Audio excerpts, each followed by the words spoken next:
Hi mga ka-dreamers, kumusta na tanan? Another day, another job. Helper muna tayo ngayon. Sa kasama natin magkakabit siya ng PPF. Sa mga nagtatanong pala kung anong kaibahan sa PPF at saka sa ceramic coating. Yung ceramic coating parehas yun sila. Paint protection. Kaso yung ceramic coating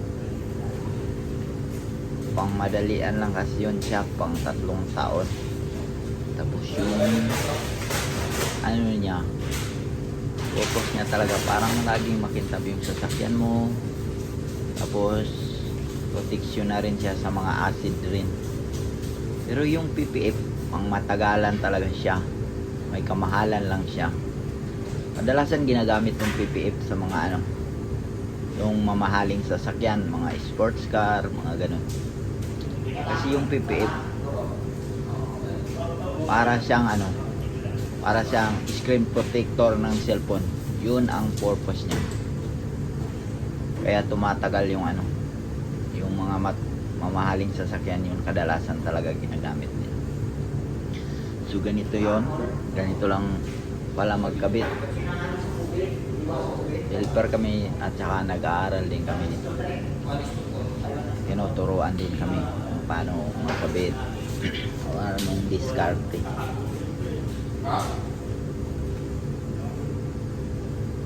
Itong kasama namin na nagkakabit, veterano to. Kumbaga matagal na siya sa ganitong trabaho. 6 years siya sa Saudi.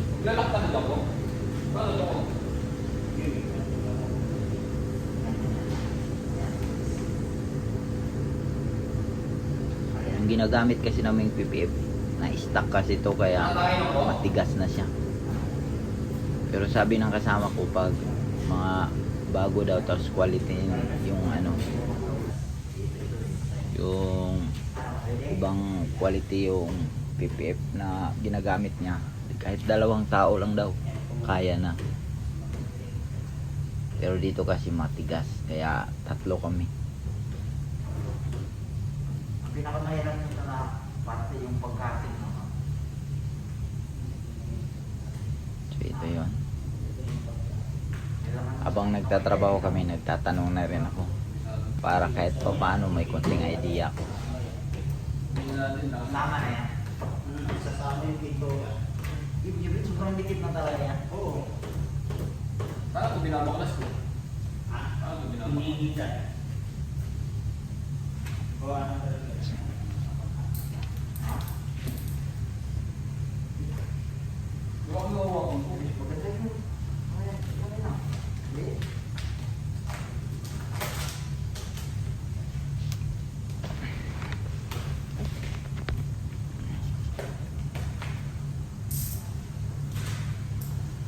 Kaya mahal din pala ang pagpapakabit nito kasi hindi naman din pala madali pala to. At saka dapat magagaan ang kamay nito kasi yung sa pagkakating nito nakalapat na kasi yan. Kung mabigat ang kamay mo tapos hindi ka veterano sa ganitong trabaho, pagkating mo ng PPF na yan, masusugatan yung mismong body o yung pintura mismo. So ganyan siya pag lapat na siya. Ang kagandahan kasi niyan, kasi lagi na siyang makintab. Punas lang, makintab na lagi yung tapos pang matagalan pa. Yung ceramic coating, ang pinaka niya, minsan 3 years lang.